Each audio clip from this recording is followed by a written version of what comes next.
Secretary Schoenhard, I was pleased to hear the VA announce its plan to hire 1,900 mental health workers. And then I was additionally pleased with the announcement yesterday about the family therapists and the licensed professional mental health counselors.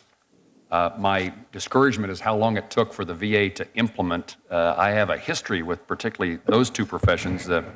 In 2006, Congress passed the Veterans Benefits, Healthcare, and Information Technology Act. Part of that act was a piece of legislation that I introduced to encourage, authorize, and insist that you hire those two professionals within the VA. And now, 5.5 years later, it's occurring. And so while I think I'll stay on the positive note, I'm discouraged by how long it took, but I'm very pleased at this point in time to see that you move in that direction. And I encourage you to hire those people and put them to work as rapidly as possible.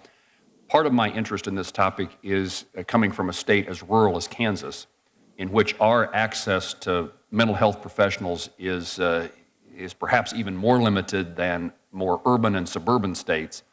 And we need to take advantage of the wide array of professional services that are available at every opportunity. And so I'm here to encourage you now that you've made this announcement, let's bring it to fruition and thank you for reaching the conclusion and getting us to this point. I wanted to direct my question to General Jones. I thank you very much for your Simplify Odyssey efforts. I have a Kansan visited with me within the last month who has organized a program. I don't know that it's modeled after what you're doing, but with the same kind of focus and effort. And it's somewhat related to the conversation or the questions of Senator Tester about kind of the stigma or lack of willingness to admit that one needs help, lack of perhaps knowledge about what programs are available, how to connect the veteran with what's there. And I wanted to give you the opportunity to educate me and perhaps others on what it is that you've been able to do to bring that veteran who is not likely to know of the existence of your program or programs like yours. And secondly, what can be done to overcome the reluctance of military men and women and veterans to access what is available, such as your program? Thank you, sir. Well, first off, I think that the Simplify Fund that I've been a board member of provides the ability for these veterans to come. Admittedly, most of the veterans that come back to the caseworkers of the Simplify Fund have some problems, or they wouldn't be there. I mean, they've had a difficult time making the transition. So when they arrive in Western Pennsylvania for one of the week-long sessions, they arrive with a major degree of skepticism and very tentative, and we try to restore them to what was really the strength of their experience in the Marine Corps, the team, the cohesion, team building, and basically restoring the trust. I would say I don't want trust in the system, trust in others.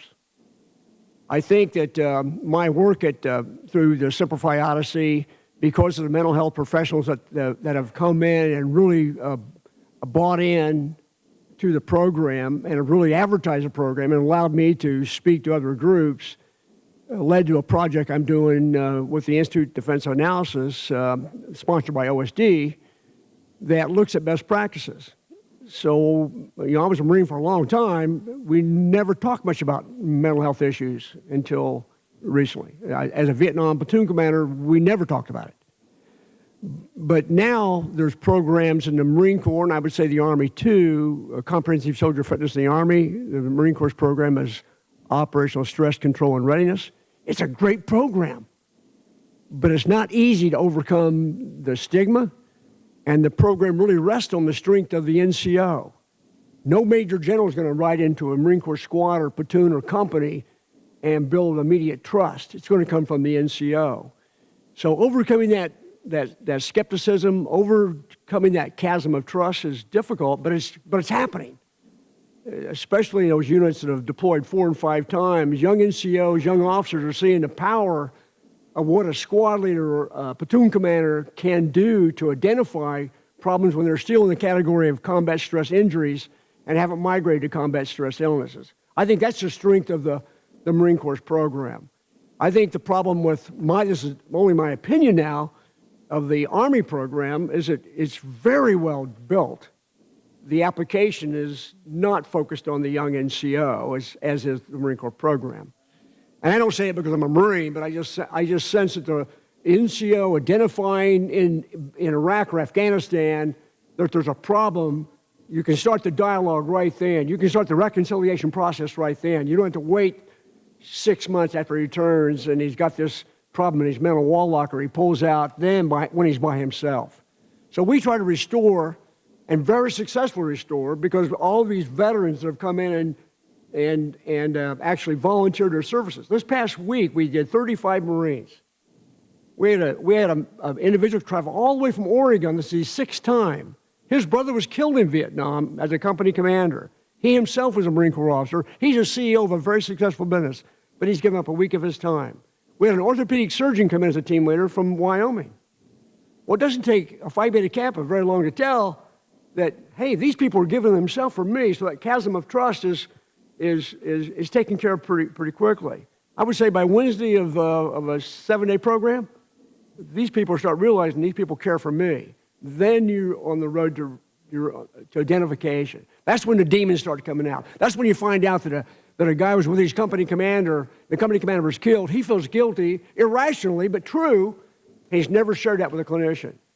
That's why when you find out a guy's been behind curtains of his own apartment in Racine, Wisconsin for 2.5 years, the only person he's talked to is a clinician, and he's never divulged to his clinician that he killed a Marine accidentally because their sectors align with each other.